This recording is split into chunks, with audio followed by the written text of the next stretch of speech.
It begins with a hush. The lights dim, the music swells. A single figure emerges onto the runway. But something is different. The clothes, they are not quite clothes, a sheer veil where a blouse should. A dress cut away to reveal the curve of a hip, the line of a spine. The audience leans forward, a collective intake of breath caught in the air. Some faces register shock, a flicker of confusion, a knowing smile. This is the moment a fashion show ceases to be about fabric and thread. It becomes a question, a dare, a silent, walking provocation that asks us to look and to truly see what is there. We are drawn to it. We cannot help but stare. The human form, so familiar in private, becomes a spectacle in public.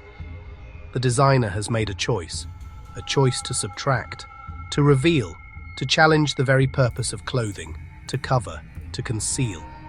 The runway transforms into a stage for a much larger drama. Models are no longer just hangers for garments. They are messengers. They carry a story on their skin that can be read as art, as protest, or as an audacious cry for attention. The initial reaction is visceral. It bypasses the mind and hits the gut. A gasp, a nervous laugh, a furtive glance at a neighbor. Is it okay to look? Is it okay to be fascinated? Or should we be offended? The air crackles with unspoken tension. Phones are raised to capture the feeling. A camera shutter clicks, like the first drop of rain before a storm. Headlines and feeds flood in. This is the power of the reveal. We rush to fill the vacuum with our own beliefs, our own histories, our own insecurities. The designer knows this. They are counting on it. The silence in the room is not empty. It's filled with 1,000 thoughts, 1,000 judgments forming at once. The scene is set not with words, but with the unapologetic presence of the human body. It makes you uncomfortable, it makes you curious, and it ensures you'll be talking about what you have just seen. The modern runway is a battlefield for our attention. Designers know that a quiet collection can be lost in the endless scroll of digital life. To make a mark to start a conversation, they must sometimes create a shockwave. A show might feature models walking through mud clothes, set ablaze the strategic absence of clothes altogether. Split screen, shocking runway look, left, and social media comments, headlines, right. These are the moments engineered to go viral, designed not just for the few hundred in the room, but for the millions who will see them on a screen, detached from the context, detached from the music, detached from the artistic intention. The goal is to hook you and to re-hook you every few seconds. The cycle is predictable, yet powerful.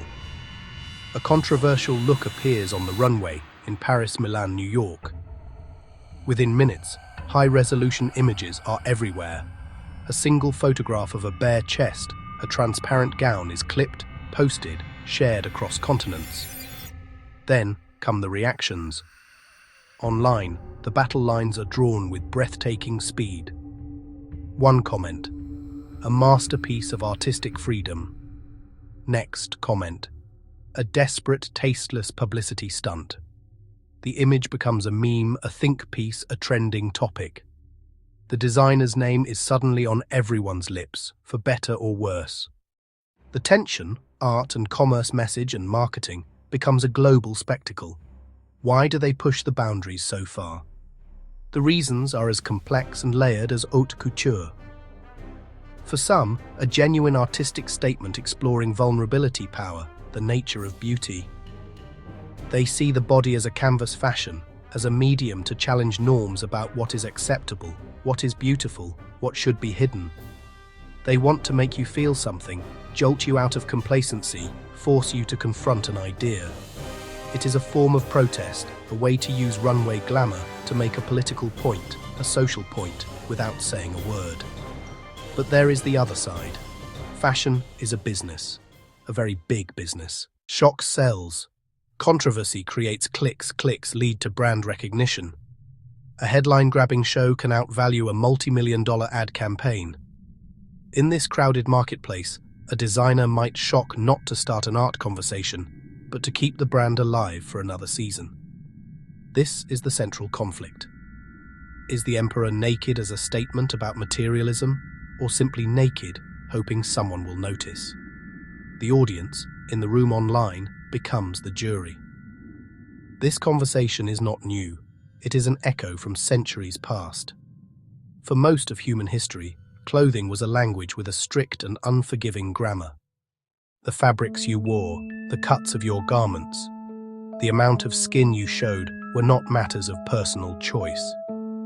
They were rigid indicators of your place in the world. Your clothes announced your social class.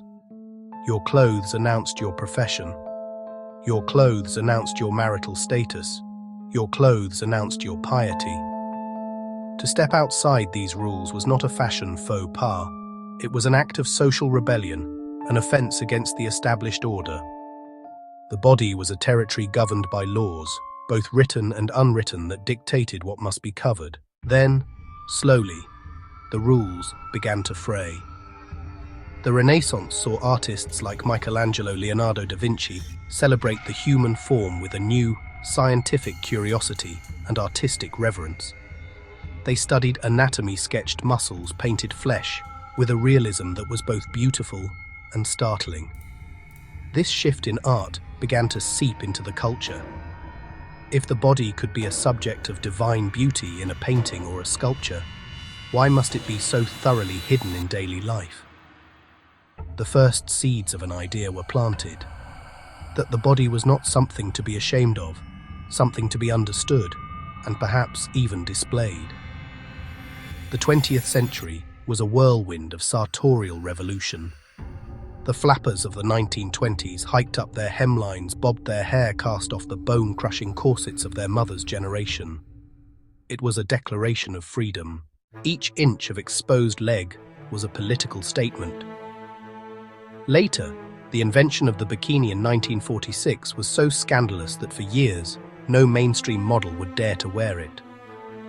Designers like Coco Chanel, Yves Saint Laurent continued to dismantle the old structures, introducing trousers for women, popularizing shorter skirts, playing with silhouettes that followed the body's natural lines rather than contorting them into an artificial ideal. Fashion became a tool for self-expression, a way to signal your identity and your allegiances. The counterculture of the 1960s used clothing, or the lack of it, to protest war and convention. The punk movement of the 1970s ripped and tore at fabric to show their disdain for the establishment. Each of these moments was met with its own wave of outrage and debate. People were shocked. They were offended. They called it the end of decency. Yet, what was once scandalous eventually became normal. The exposed ankle, the bare shoulder, the knee-high skirt, all were battles fought on the field of fashion, slowly changing our collective idea of what it means to be dressed. In our time, the conversation has become more personal, more political. The body is not just a form, it is an identity.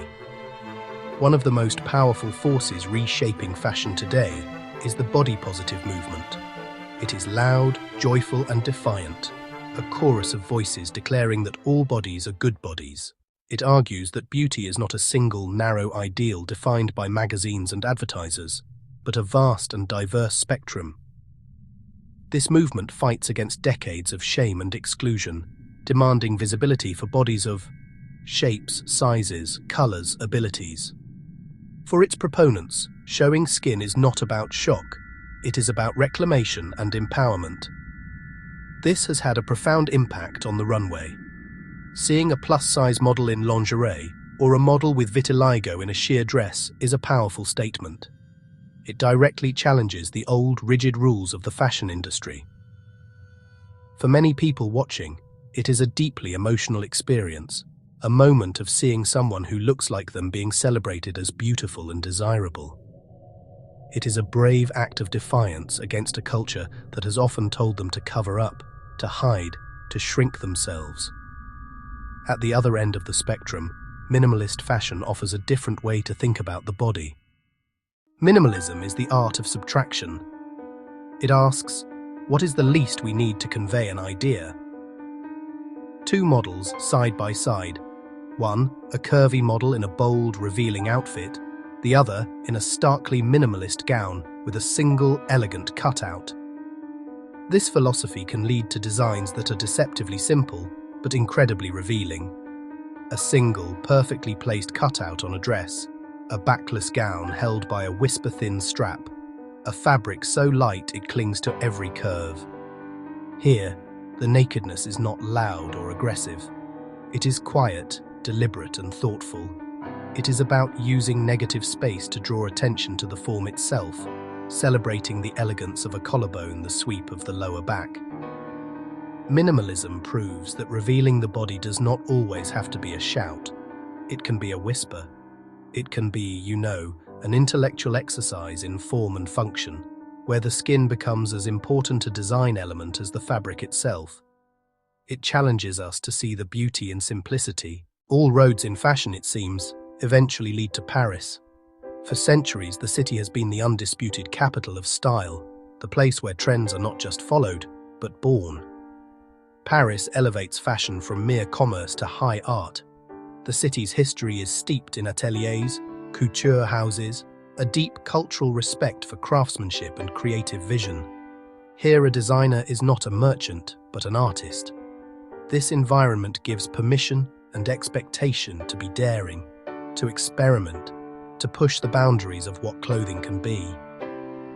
The Parisian runway is less a sales floor, more a performance space.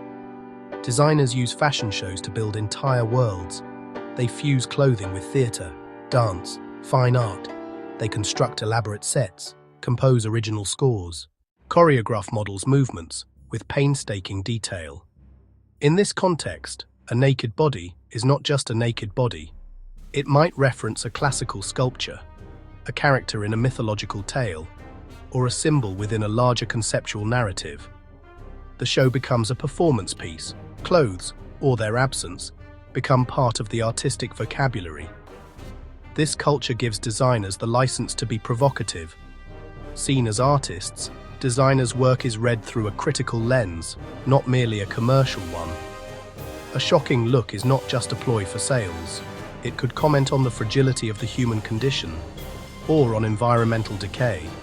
Paris has institutionalized this idea. Fashion becomes a platform for intellectual discourse. A dress debated with the seriousness of a novel, or a painting. This is the Paris effect, giving shock value a potential pedigree. Of course, this sets the tone for the world. What happens on a Paris runway in January is dissected, copied, diluted into department stores by July. And so we arrive at the heart of the matter. When the lights come up, the last model has left the stage, the great debate begins. Is this art, or is it just a gimmick? A profound act of creative genius, or a cynical ploy for attention? On one side, the defenders, critics, academics, art lovers. They see the deeper meaning, designer's history, the show's theme, cultural context. The exposed body, a metaphor for political transparency, sheer fabric, the vulnerability of our digital lives. For them, shock is a tool to deliver a powerful message. On the other side, skeptics. They see commerce in disguise, a desperate attempt to stand out in a saturated market. A calculated outrage to generate headlines and hashtags. True art does not need to shout. Relying on nudity, the oldest trick in the book, it feels cheap, lazy, exploitative of the model on the runway, exploitative of the audience being manipulated. If you take away the shock, is there anything of substance left? The line between the two is often blurry, not always a clear case. Some shows are undeniably profound, using the human form to create breathtaking beauty and intellectual depth. Designer's intention is clear, craftsmanship exquisite. The message resonates long after the show. These moments push fashion forward as art. They earn shock value with substance, creativity, a coherent vision that justifies the risk. Other shows, murky intention, clumsy execution, shock unearned, a hollow gesture. It feels like a stunt, Nudity does not serve a larger story, it is the story. The debate becomes heated. It forces us to be critics. Look beyond the gasp and ask the tough questions. Are we being challenged to think, or are we being played? Responsibility falls on us. Look closely, listen to the designer, decide for ourselves, genius or gimmick.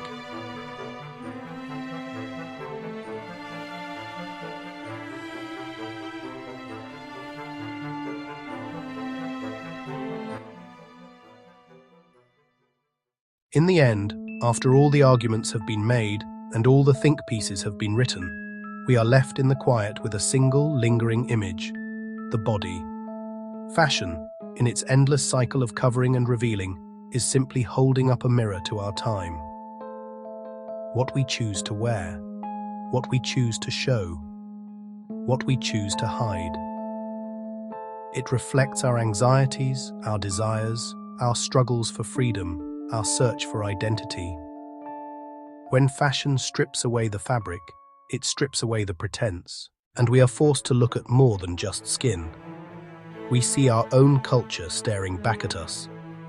The runway is a space where our most private and public selves collide. It raises fundamental questions. Who has the right to look? Who has the right to be seen? Who decides what is beautiful and what is offensive? They are deeply tied to our ideas about power, gender, consent, community. The debate over a sheer dress is never just about the dress. It is a conversation about our shared values and the rules, both spoken and unspoken, that we use to navigate our lives together. Perhaps the point is not to find a final answer. The purpose of art, after all, is not to provide certainty, but to provoke questions. A truly powerful fashion show does just that. It lingers in the mind. It makes you reconsider something you thought you knew. It might make you look at your own body with a kinder eye, or question a prejudice you did not even know you had. The conversation that happens after the show, with a friend in your own mind in a global online forum, is where the real work of fashion takes place. That is where it becomes more than just clothing. So, the next time you see an image from a runway that makes you stop and stare, try to hold that first reaction. Let the shock settle. Then, look closer.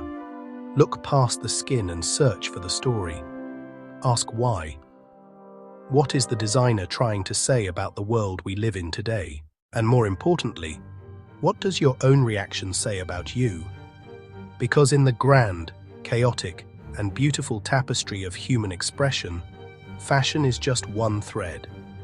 But it is a thread that, time and again, reveals the most honest truths about who we are.